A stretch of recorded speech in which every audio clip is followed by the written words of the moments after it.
Padmapurana, SWARGA, KHAND. Some prominent holy places of Bharatavarsha.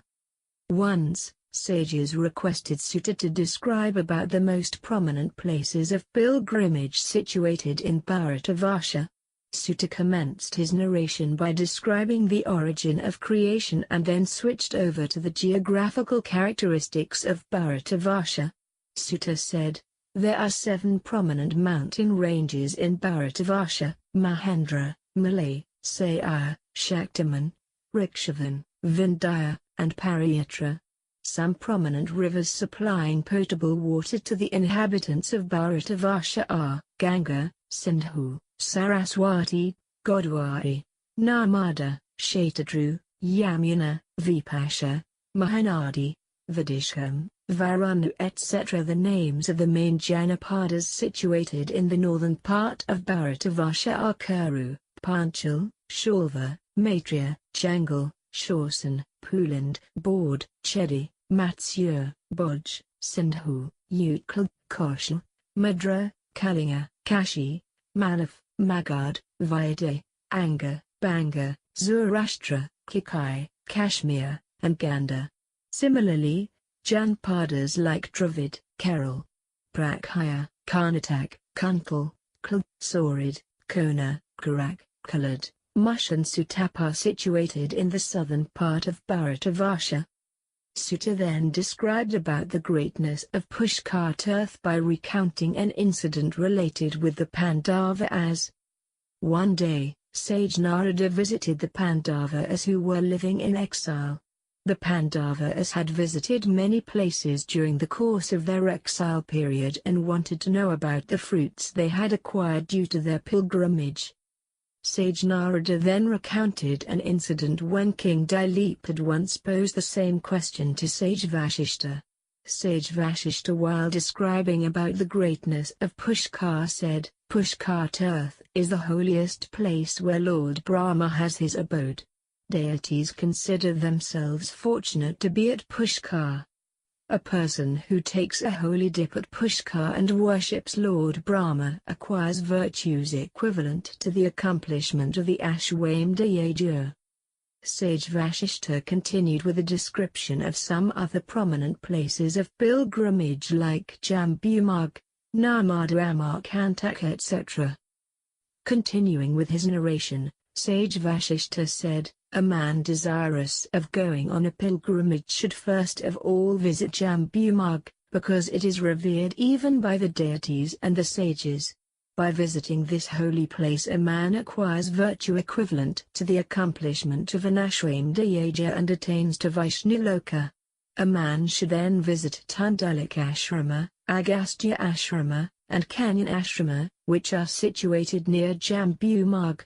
Taking a dip in the holy water of Kottatirth, situated near Mahakal temple, is believed to bestow undiminished virtue.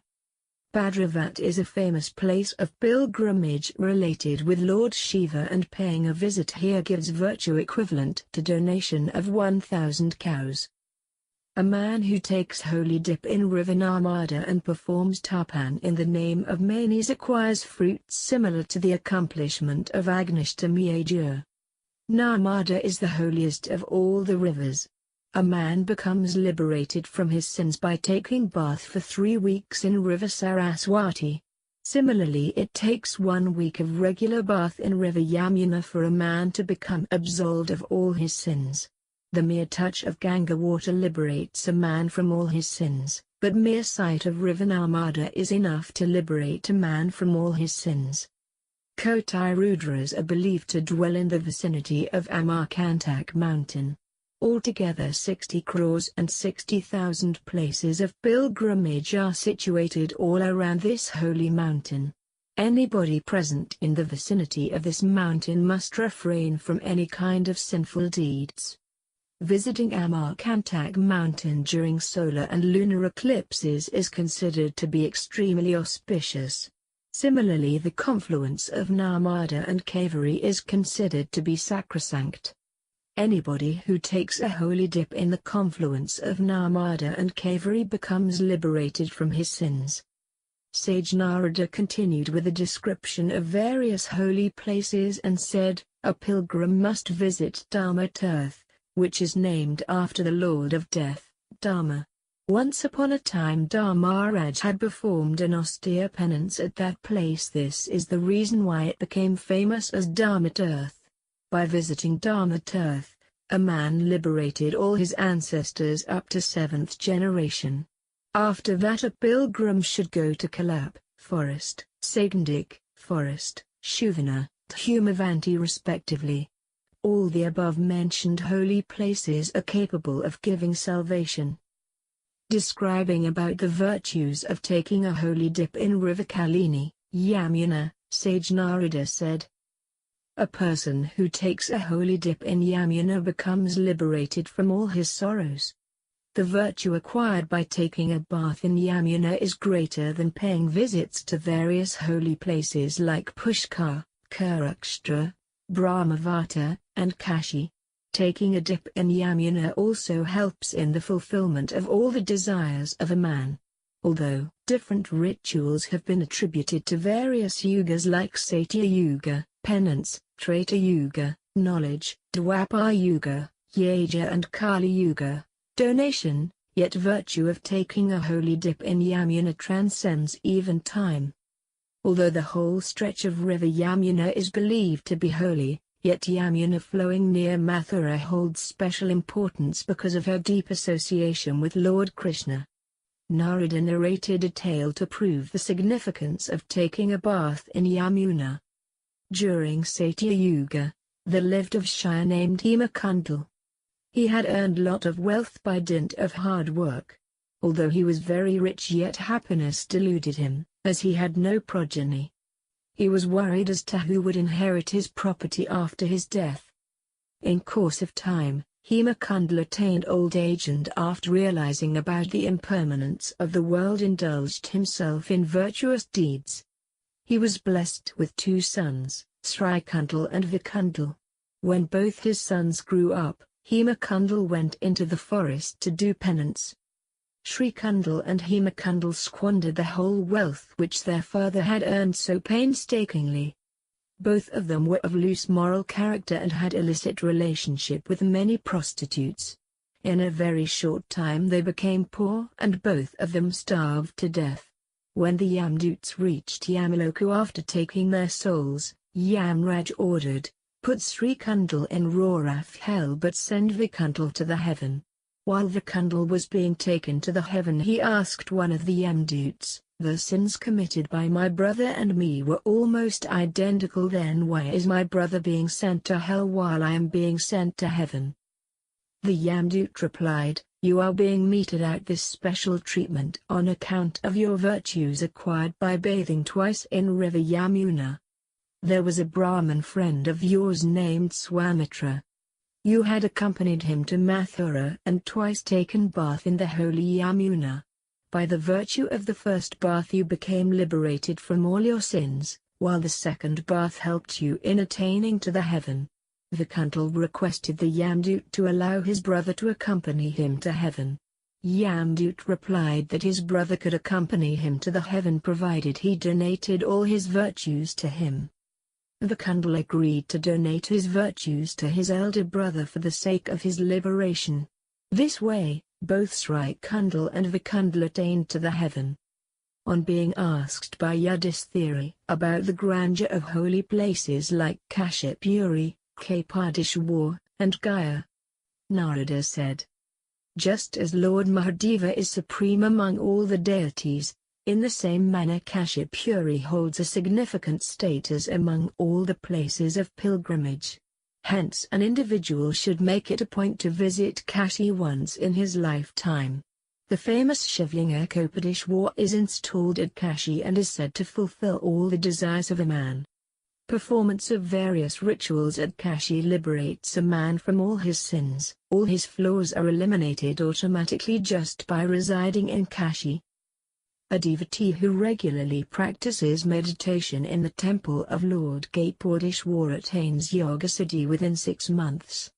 Worshipping Lord Kapadishwar after taking a holy dip in Pishak, Mokan Kunda liberates a man from gravest of sin like Brahmahatya, etc. Gaya is considered to be a sacrosanct place of pilgrimage, and various rituals for the pacification of the souls of dead ancestors are performed here. Anybody who offers Pindadan and Tarpan at Gaya not only liberates his ancestors but also himself. There is a very famous banyan tree named Akshavat at Gaya. Gaya is situated at the bank of river Falgu. Puranas, the embodiment of Sri Hari. According to Suta, all the Puranas are nothing but the mediums through which Sri Hari manifests himself. Brahmapurana is said to be the forehead of Sri Hari, Padmapurana is said to be the heart of Sri Hari, Vishnupurana is said to be the right arm of Sri Hari. Shiva Purana is said to be the left arm of Sri Hari. Srimad Bhagawat is said to be his thigh, Narada Purana is said to be his navel, Markandeya Purana is said to be his right foot. Agni Purana is said to be his left foot, Bhavish Purana is said to be his right knee, Brahmavaivarata Purana is said to be his left knee. Linga Purana is said to be his right ankle, Varaha Purana is said to be his left ankle, Skanda Purana is said to be the hair on the body of Sri Hari. Vamana Purana is said to be his skin. Kama Purana is said to be his back. Matsya Purana is said to be his stomach. Garuda Purana is said to be his bone, marrow. Brahmanda Purana is said to be his bone. So, all the Puranas being manifestation of different parts of Sri Hari's body are very sacred and capable of bestowing salvation. PATAL, KHAND. Sheshnag narrates tales of Sri Rama's return from Lanka. Once, sages requested Suta to describe about Sri Rama's return from Lanka. Suta narrated the same tale, which Sheshnag had once told Vatsyayan. Sheshnag said, after the killing of demon king Ravana, Sri Rama appointed Vipasha as the king of Lanka. He then decided to return to Ayodhya on Pushpak, Vimana, which Vipasha had presented to him. He along with Sita, Lakshman, Sugriva and Hanuman boarded the aircraft and flew towards Ayodhya. The earth looked beautiful from such a high altitude, and Sri Rama was continuously describing about the importance of various places over which the aircraft flew. As the aircraft was about to enter the airspace of Ayodhya, Sri Rama recognized Bharata, who was living at Nandigram at that time. Bharata had vowed not to enter Ayodhya till the return of Sri Rama. Hence he stayed at Nandigram, situated at the outskirts of Ayodhya, awaiting Sri Rama's return. He led an austere life, as the result of which he had become weak and feeble. On seeing Bharata, Sri Rama instructed Hanuman to inform him about his, Rama's, arrival. Hanuman went to the hermitage of Bharata and informed him about Sri Rama's arrival. Bharata's joy knew no bound, and he expressed his desire to reward Hanuman for bringing such auspicious news. Bharata then accompanied Hanuman and went to meet Sri Rama. Sri Rama's heart was filled with grief when he saw Bharata, who looked like a hermit in his Vulcan cowpin. On the other hand, Bharata cursed himself for being the cause of Sri Rama's miseries. Bharata asked for Sri Rama's forgiveness and said, "O Lord, you had to go into exile only because of me. I can never be absolved of my sin." Sri Rama consoled him, and after taking Bharata into his embrace inquired about his welfare. He told Bharata that he had to undergo the sufferings of exile because of his own destiny. "You are not at fault. Don't curse yourself for my misery," said Sri Rama. At last all of them, including Bharata, boarded Pushpak Vimana, and the aircraft took off for Ayodhya. Continuing with Sri Rama's tale, Sheshnag said, when Sumanth brought the news of Sri Rama's arrival at Ayodhya, people danced in joy. Preparations started being made for Sri Rama's grand reception. The whole city of Ayodhya was decorated with rows of lighted lamps. Sri Rama and Sita were lighted from the pushpak of Yamuna, and both of them were carried in a palanquin to the palace. People stood in queues on both sides of the road with folded hands. Sri Rama blessed them by raising his hand. First of all, Rama went to meet Kaikeyi, who was full of remorse and guilt. Sri Rama consoled her and then went to meet Sumitra to pay his obeisance to her. At last, he went to meet his own mother, Kaushalya, who was dying to see him. Kaushalya blessed Sri Rama, Sita, and Lakshman. Bharatavarsha then instructed the royal astrologers to decide upon an auspicious moment for Sri Rama's coronation. Thus Sri Rama became the king of Ayodhya. During his reign, peace and prosperity prevailed everywhere. People were virtuous and there was no sign of sin.